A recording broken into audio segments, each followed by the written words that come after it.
Hello, everybody. Kenny with Wild Board Studio here, and today we're making something big. I met my client for this job at a market I was vending at in Park City, Utah, and he had a big ask for me: a walnut end grain butcher block countertop, 61 and 3/4 by 25 and a half by 2 and 3/4. After chatting with him a little bit about specifics, I told him I'd love to throw my name in the hat for the job. Now, it's not uncommon to get requests like this and never hear back from folks. But, lo and behold, this fellow was serious. A few months later, I get an email from him and we agree to get this project going. Once I accepted this job, the imposter syndrome kicked in big time. I kept thinking, I'm not good enough for this. My shop is way too small. The project is way too big. I'm just one guy. How am I going to move this thing? All of those intrusive thoughts began filling my head. But deep down inside, I knew all I was creating was just another big old butcher block, a process I've executed many times over. Now that I've highlighted my insecurities for you all, let's try to catch back up to the video and talk about the process. What you saw me do so far was cut all my walnut down to more manageable pieces and affix them to my planer sled with hot glue and shims to get them perfectly flat once I run them through the planer. Now all of my boards are surfaced on two sides, or, as you'd say in the lumber world, S2S. With those steps done, and my boards now totally flat, I'll run all the pieces over my jointer to square up the third side, or, again, as you'd say in the lumber world, S3S. I'll now surface the fourth and final side of each board using my table saw. And for the final time, in the lumber world, you guessed it, this would be called S4S. To buy in this form is typically the most expensive way to purchase lumber, due to the additional work that goes into it. Needless to say, I buy rough lumber.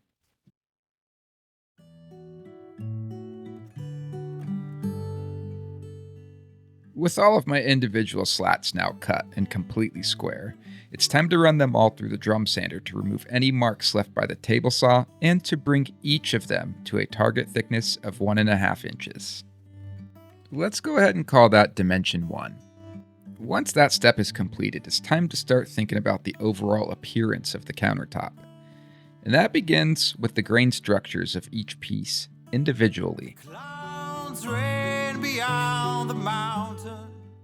I'm arranging them in such a way that there are no similar end grain structures in any one piece to the next. Rather, every piece will be arranged with a piece that has an opposite pattern or an opposite direction in the end grain next to it. Once I'm satisfied, after about a gazillion hours, it's time to make it official and glue the first panels up.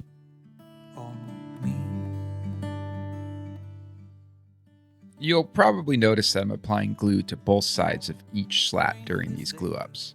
I find that it makes for a much better bond and can help in prevention of potential splitting that may occur over the years of use and abuse. I believe these are the little steps to take that make premium items premium. With the panels and clamps, it's best to remove the squeeze out caused by the excess glue before it dries on your board. There are many ways to do this, and no real wrong ways, it just depends on how messy you want to get. I like to spritz it with water and wipe it away. Yes, it's a little messy, but it gets the job done pretty nicely, and quickly, and it doesn't hurt anything when it dries on the surface. I'll repeat this step with all of my panels. With the panels out of clamps, they'll need to be squared up to their long edge. I'm achieving that with my carpenter square and a long metal ruler. Once that mark is made, I'll square the edges off with my track saw, repeating this process with all of my panels. Cause my fire's still burning and my sun keeps on. Now that we have square edges to reference against the table saw fence, we can begin cross-cutting each panel to make up the end grain slats. Now, my client is calling for a 2 3/4 final thickness. However, I'm cutting all of these at about 2 7/8.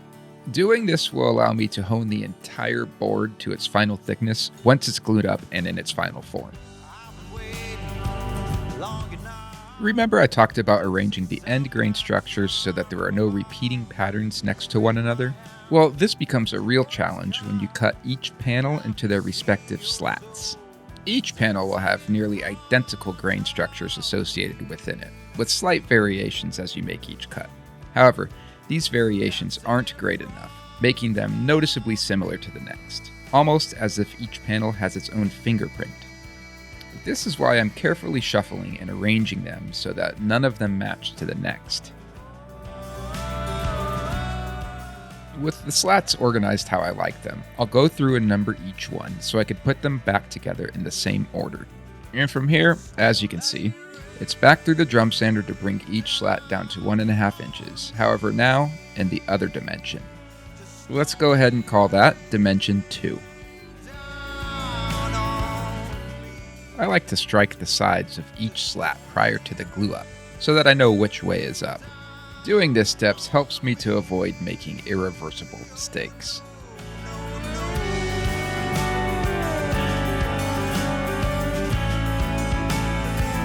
Cause my fire's still burning, and there's nothing returning. Just don't let it rain. With large glue ups like this one, I find it much easier to load the roller with a little bit of glue first. Then, simply pour glue straight onto the surfaces of your workpieces, rather than having to continue to go back and forth to your glue tray and reload your brush. Anything to minimize time spent gluing things up is a huge plus. A spider walks on the flower, a living creature over silence. No one can bother him now. And here I went through the same glue cleanup process as I did in the first panel glue ups. And I'll continue doing it with the remaining boards as well.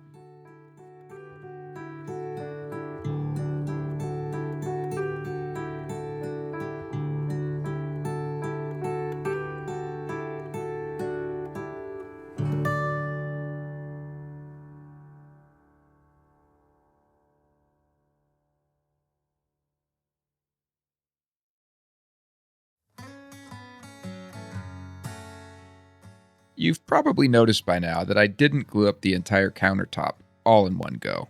Doing that would have disastrous potential. Rather, I glued up 3 separate boards first. Let me elaborate a little on the disastrous part.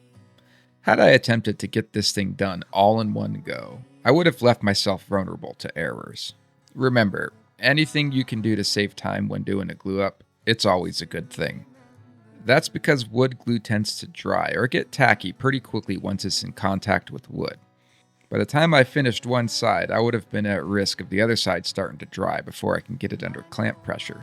So in this case, I opted to do 3 separate boards. Here, you're seeing me quickly remove any bits of glue and imperfections left over by the clamping process. It's an important step to achieve super tight seams and bonds. And from here, I'll do a rough pass with the belt sander on all the surfaces of all the boards. I like to do this just to prep the next glue up.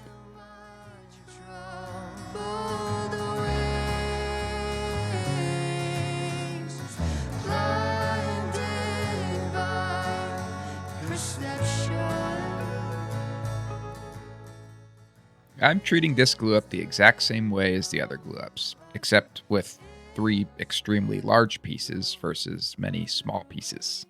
The centerpiece will be hit on both sides, just like I would have with any other glue up.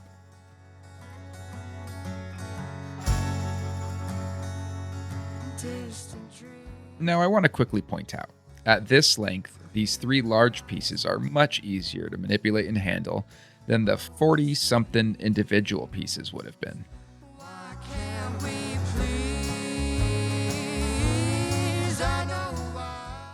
Unfortunately, my little shop lacked the bandwidth for the following step. Lucky for me, I have a trusty CNC shop nearby and bought some time on their machine to get this thing down to its final dimension. Shout out to No Limits Manufacturing in Sandy, Utah.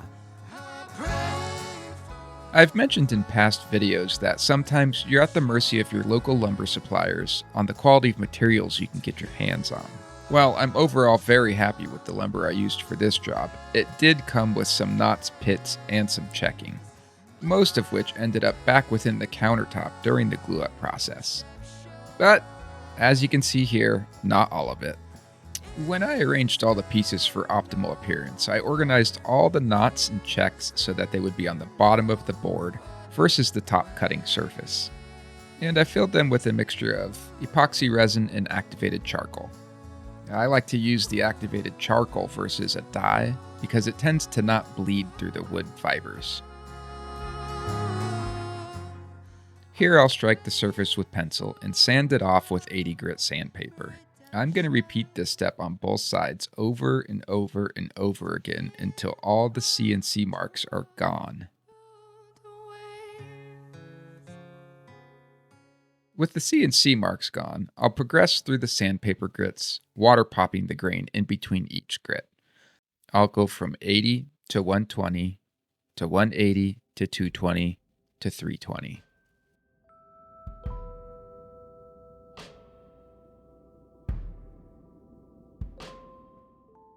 I like to add my roundovers after progressing through all the sanding grits. I find this helps to keep the actual shape of the roundover. It also provides a much smoother surface for the router to ride on.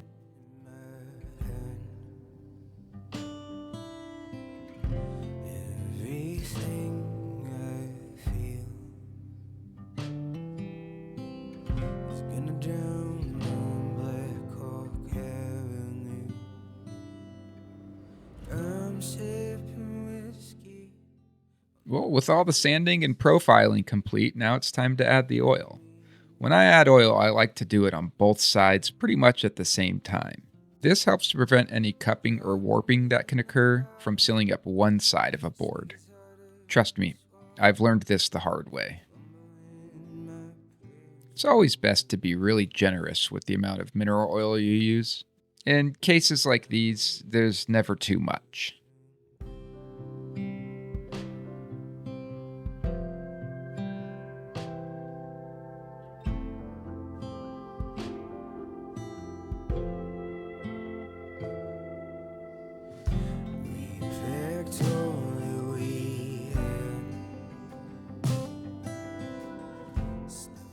With the board now heavily saturated in mineral oil, it's time to buff in the conditioner. I'm using my very own wild board conditioner here. It's a ratio of food-grade mineral oil and organic beeswax. If you're interested in getting your hands on some, you can find it at wildboardstudio.com. Among other awesome stuff, of course. Let's bring it back around to the imposter syndrome I was experiencing at the start of this job. If there's one thing I can take away after completing this project, it's that the imposter syndrome feeling is the true imposter itself. It must always be dismissed. Well, from here, there's nothing more to do than wrap it in this plastic, wrap it in a moving blanket, throw it in the bed of my truck, and deliver it to my customer.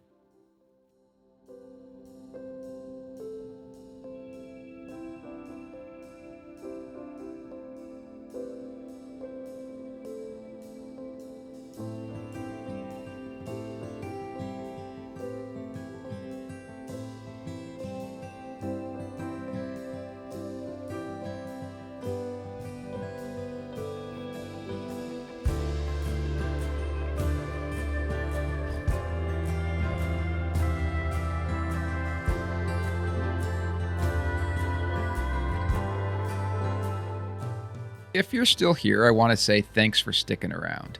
This was a heck of a build, and I'm grateful I got to share it with all of you. If you're interested in more content like this, don't forget to like and subscribe to my channel. Have a great day, folks.